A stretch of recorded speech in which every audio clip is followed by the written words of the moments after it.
Bienvenue dans cette capsule d'information sur la qualité de l'eau dans le secteur du barrage de North Atlee.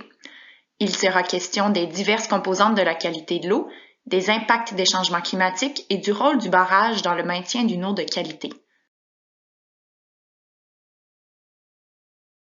Le territoire à l'étude correspond au bassin versant du lac Massawippi, auquel on ajoute la rivière Massawippi en aval du barrage de North Atlee. Ainsi, on s'intéresse au lac Massawippi lui-même, à la rivière Massawippi, à la rivière Tomiphobia qui se déverse au sud du lac, ainsi qu'à tous les autres tributaires ou cours d'eau plus petits qui se déversent également dans le lac Massawippi. On retrouve sur ce territoire le barrage de North Atlee, mais également d'autres barrages plus au sud, comme le barrage de la chute Burrow. Une grande partie de ce territoire est compris dans la MRC de Memphremagog. La section sud, où coulent les rivières Niger et Tomiphobia, et la section nord-est, comprenant la rive sud de la rivière Massawippi, relève plutôt de la MRC de Coaticook. La qualité de l'eau du lac et de la rivière Massawippi et de tous les cours d'eau qui s'y déversent revêt une importance majeure pour la population locale. En effet, 80% des gens ayant répondu à notre sondage sont préoccupés par la qualité de l'eau, à tout le moins à certains moments de l'année et à certains endroits du territoire. L'eau est essentielle non seulement pour l'humain, mais également pour la faune et la flore qui profitent des écosystèmes aquatiques pour se nourrir et se reproduire.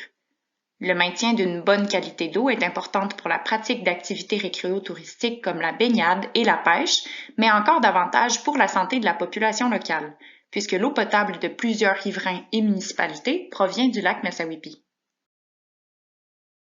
Le service d'approvisionnement en eau de North Atlee, qui dessert les résidents de la municipalité ainsi que d'une partie de Atlee et du canton de Atlee, puise l'eau directement du lac Massawippi.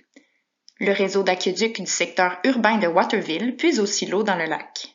De plus, certains riverains s'alimentent en eau directement dans le lac à l'aide de pompes de surface. La municipalité d'Ayers Cliff puise pour sa part son eau dans les nappes d'eau souterraines. Avant que les municipalités de North Atlee et d'Ayers Cliff ne modernisent leur système d'approvisionnement en eau potable, des centaines de citoyens de la région ont dû, pendant plusieurs années, faire bouillir leur eau avant de la consommer. Selon notre sondage, les résidents et utilisateurs qui fréquentent le secteur à l'étude depuis plus de 10 ans considèrent que la qualité de l'eau en général est un enjeu important dans la région depuis au moins 10 ans.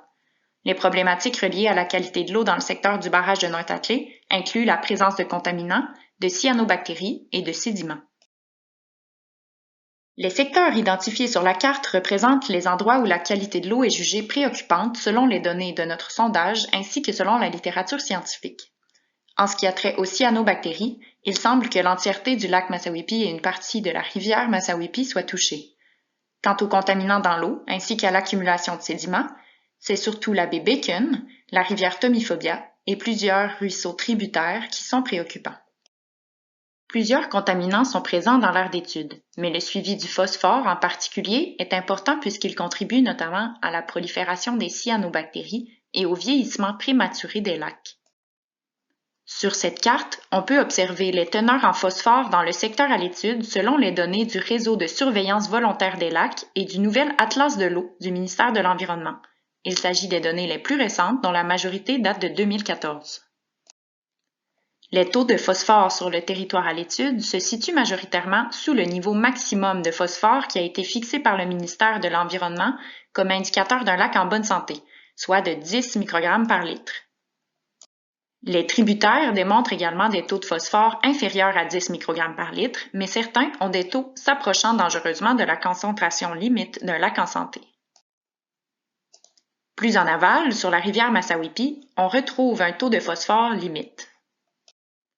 La rivière Tomiphobia est un secteur particulièrement préoccupant pour sa concentration en phosphore. Une autre donnée importante est la saturation en phosphore des sols proches de l'aire d'étude, puisque ce phosphore peut se retrouver dans les plans d'eau éventuellement. Des taux élevés en phosphore correspondent en majeure partie aux zones où ont lieu des activités agricoles, agroforestières et forestières.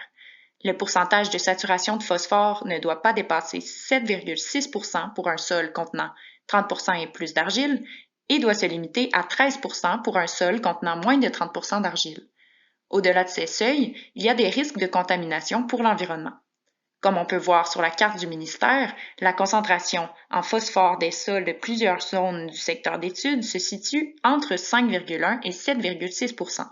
Selon leur teneur en argile, ils pourraient donc être près de leur saturation maximale en phosphore. Une autre source importante de dégradation de la qualité de l'eau est l'érosion des berges. L'érosion est un processus d'usure et de transformation physique des roches et des sols qui s'effectue sous l'influence du vent, de la pluie, de la glace et de l'eau en mouvement. Les matières détachées des berges s'accumulent graduellement dans les plans d'eau. L'ampleur du phénomène dépend du type de roche et de sol ainsi que de la force de différents facteurs d'érosion. L'érosion est un phénomène naturel, mais qui est souvent aggravé par l'action humaine, comme expliqué dans la capsule générale sur la qualité de l'eau. 61 % des répondants à notre sondage considèrent que l'érosion est problématique à au moins un endroit sur le territoire à l'étude.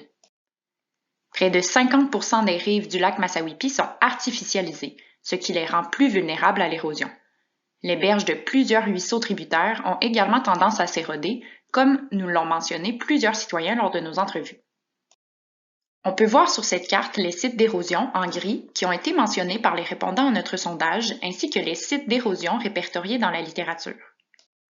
La rivière Tomifobia et son embouchure, au sud, ont été mentionnés plusieurs fois lors de nos entrevues comme étant une zone où l'érosion est particulièrement inquiétante. Plusieurs tributaires du lac Massawippi présentent également des signes évidents d'érosion. Certains riverains ont également exprimé leurs préoccupations à l'égard de l'ancienne voie ferrée qui longeait le lac à l'est et qui, selon eux, rendait la rive plus vulnérable. En plus de ces zones, selon la littérature, il semblerait que la rive ouest du lac est particulièrement vulnérable à l'érosion à cause de ses fortes pentes. Les baies Slack, Ronde et Bacon ont des pentes plus douces et le sol composé de sable et de gravier est propice à l'érosion. Dans les secteurs de North Atlee, des baies Slack, Cross, Woodland et Morse, ainsi que dans le secteur du ruisseau McConnell, on observe beaucoup de dégradation des rives. En effet, le couvert végétal de ces zones plus habitées y est réduit et les rives sont plus vulnérables à l'érosion. Venant de l'ouest, les vents dominants au lac Massawippi contribuent à l'érosion des rives du côté est en générant de fortes vagues et en amplifiant l'action de la glace lors des dégels. Selon 78 % des répondants à notre sondage fréquentant le lac Massawippi depuis plus de 10 ans, l'érosion dans l'aire d'étude est observée depuis au moins 10 ans. Ce ne sera donc pas un phénomène récent. Les organismes présents dans l'eau constituent un autre enjeu de qualité de l'eau. Plus de la moitié des répondants à notre sondage ont affirmé avoir remarqué des éclosions de cyanobactéries au lac Massawippi. Le ministère de l'Environnement a publié un document répertoriant les plans d'eau touchés par les cyanobactéries de 2004 à 2017. Selon cette étude, le lac Massawippi a fait l'objet d'épisodes majeurs d'éclosion de cyanobactéries à au moins 7 reprises au cours de cette période. Certains épisodes ont été très sévères, notamment celui de l'été 2006, qui a privé d'eau potable les citoyens de Waterville, de North Atlee et du canton de Atlee. Pour davantage d'explications sur les cyanobactéries et les conséquences qu'elles peuvent avoir sur la population et sur les plans d'eau, référez-vous à la capsule générale sur la qualité de l'eau. Selon notre sondage, la présence de cyanobactéries est un enjeu important dans la région depuis au moins 10 ans, quoique la problématique pourrait s'être accrue au cours des 5 à 10 dernières années. 70 % des participants à notre sondage ont remarqué une accumulation de sédiments dans le fond de l'eau pour une ou plusieurs zones de leur d'étude. Près de la moitié d'entre eux ont mentionné spécifiquement l'embouchure de la rivière Tomifobia. L'accumulation de sédiments, combinée avec l'apport de matière organique et de phosphore, contribue au phénomène d'eutrophisation du lac Massawippi que nous expliquerons un peu plus loin et à la prolifération des plantes aquatiques. On peut observer ici qu'en l'espace de 8 ans, l'accumulation de sédiments est devenue très visible à l'embouchure de la rivière Tomifobia. La majorité des répondants au sondage, soit 86 %, considèrent toutefois que cette problématique est présente depuis au moins 10 ans. La rivière Tomifobia est une rivière qui prend sa source dans l'État du Vermont aux États-Unis et qui traverse avec plusieurs méandres de nombreux milieux humides et plusieurs terres agricoles. La géomorphologie de cette rivière fait en sorte qu'elle est particulièrement friable. Elle se déplace latéralement vers l'érosion naturelle de ses berges. Cette érosion naturelle n'est pas nécessairement problématique en soi, étant donné que certaines espèces qui vivent dans cette rivière sont adaptées à ce type de berge, notamment la tortue des bois qui est une espèce menacée. Toutefois, puisque les rives de la rivière sont très escarpées, le sol se détache facilement et s'accumule dans le fond de la rivière ainsi qu'à l'embouchure du lac Massawippi, soit dans la baie Bacon. Des quantités importantes de sédiments et de matières organiques transportées par la rivière se retrouvent ainsi dans le lac Massawippi. À l'embouchure de la rivière Tomiphobia, on retrouve donc une accumulation de sédiments qu'on appelle un delta. Une fois dispersés dans le lac Massawippi, les sédiments s'accumulent davantage dans les baies tranquilles, peu exposées au vent dominant et aux vagues, comme les baies Slack, Ronde et Bacon. La qualité de l'eau est évidemment beaucoup influencée par les différentes activités humaines qui prennent place sur le territoire. On peut constater sur cette carte que le territoire du lac Massawippi est en grande partie occupé par des milieux forestiers, environ 45%, et agricoles à plus de 36%. Les zones les plus densément peuplées sont le village d'Ayers Cliff et la baie Bacon, ainsi que le village de North Atlee. La portion nord-ouest du lac, due à son relief très accidenté, est pour sa part peu habitée. De plus, on retrouve très peu de milieux humides sur le territoire, environ 0,4%. Il est primordial de les protéger puisqu'ils jouent un rôle essentiel en filtrant l'eau avant qu'elle ne rejoigne les plans d'eau. Dès le début du 19e siècle, des activités agricoles, forestières et minières se développent sur le territoire. Vers la fin du 20e siècle, la région attire de plus en plus de villégiateurs, ce qui entraîne la création d'attraits touristiques comme un terrain de golf, des marinas et des hôtels de luxe. L'ensemble de ces activités a contribué et contribue encore à l'apport de contaminants et à l'artificialisation des berges dans l'aire d'étude. Par ailleurs, des activités nautiques provoquant des vagues importantes comme le ski nautique, le surf, la planche et la motomarine y sont fréquemment exercées et contribuent également à l'apport de contaminants et à l'érosion des berges. La gestion des barrages a un impact direct sur la qualité de l'eau si elle aggrave le phénomène de l'érosion des berges. Elle a également un effet indirect si elle maintient un niveau d'eau très bas qui augmente la concentration des contaminants et réchauffe l'eau dans les zones peu profondes. Au lac Massawippi, le marnage, soit la différence entre le niveau d'eau le plus élevé et celui le plus bas dans une année, atteint souvent plus d'1 mètre. Lors des années où des événements extrêmes ont eu lieu, comme en 2014, le marnage a même atteint près de 2 mètres. Tel qu'expliqué dans la capsule générale sur la protection de la qualité de l'eau, il existe plusieurs stades de vieillissement pour un lac.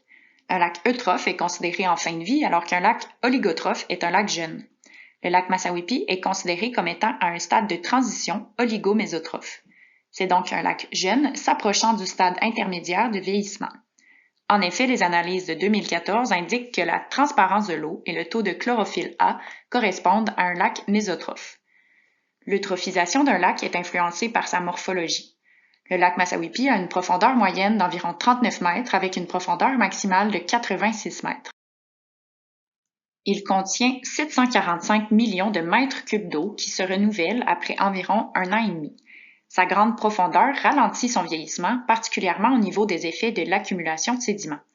On y retrouve des espèces associées normalement à un lac vieillissant, comme le potamote crépus. Les problèmes de qualité d'eau, particulièrement les cyanobactéries, ont des impacts directs sur la qualité de l'eau potable puisée dans le lac Massawippi. À l'été 2007, 6 000 personnes ont été privées d'eau potable due à une inflorescence de cyanobactéries.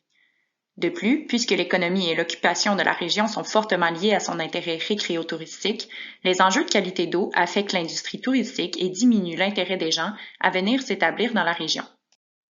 Des répondants à notre sondage se sont dits préoccupés par une potentielle perte de valeur de leurs propriétés à cause des cyanobactéries ou de l'érosion de leurs berges. Certains disent également subir une perte économique directe en termes de superficie de terre disparue sous l'effet de l'érosion. D'autres ont dû investir pour la stabilisation de leurs rives.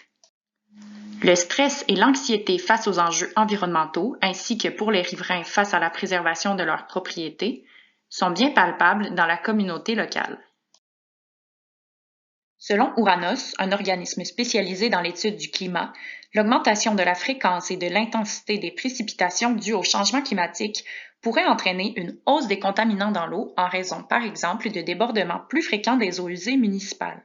Ces intempéries favoriseront également le développement des cyanobactéries et la sédimentation en apportant encore plus de nutriments et de matières en suspension dans les plans d'eau, soit par les ruisseaux ou tributaires ou encore par le lessivage et l'érosion des berges et des terres agricoles.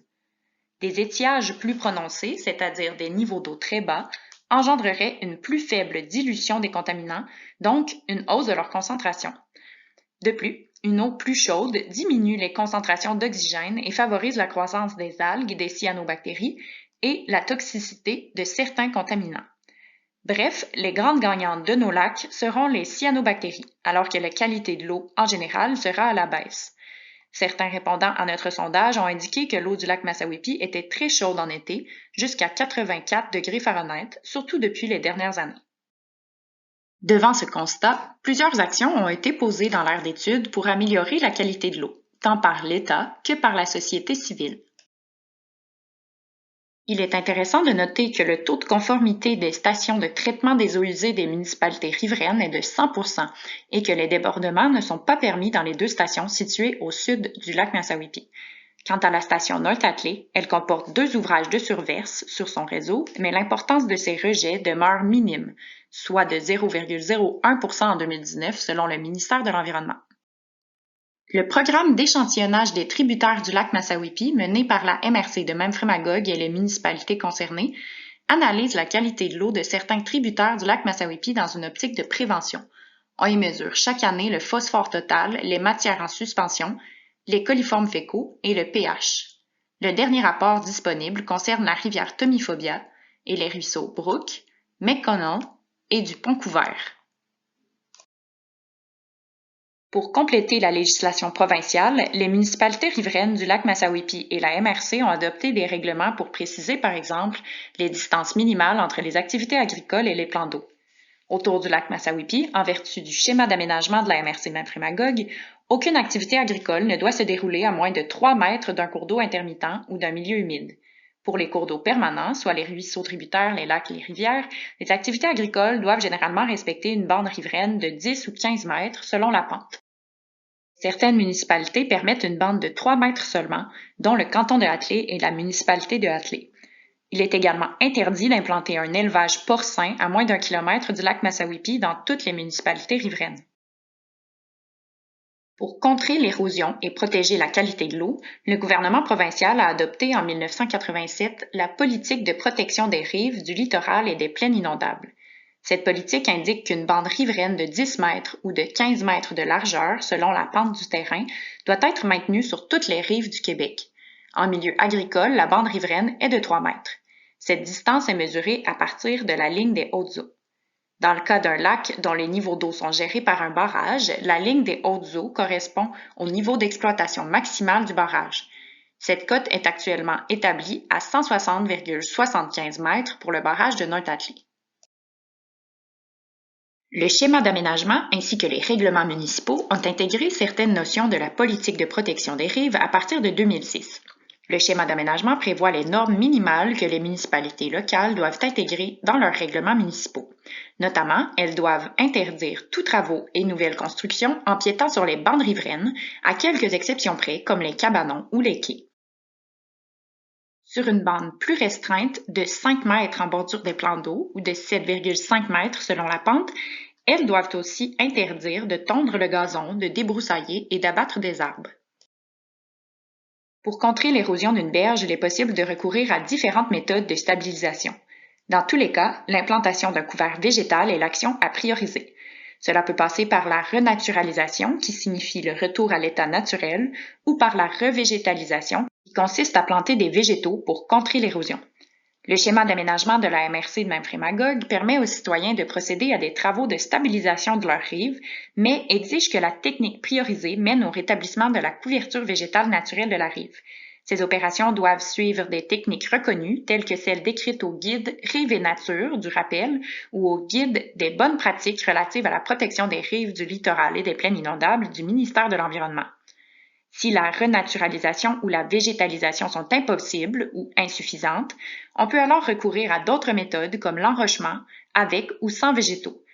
L'installation d'un muret devrait être en dernier recours pour contrer l'érosion d'une berge. Dans toutes les municipalités riveraines, les interventions de contrôle de la végétation sont dans tous les cas à l'implantation d'un couvert végétal et l'action à prioriser des plans d'eau. Cela peut passer par la renaturalisation qui signifie le retour à l'état naturel ou par la revégétalisation qui consiste à planter des végétaux pour contrer l'érosion. Le schéma d'aménagement de la MRC de Memphremagog permet aux citoyens de procéder à des travaux de stabilisation de leurs rives, mais exige que la technique priorisée mène au rétablissement de la couverture végétale naturelle de la rive.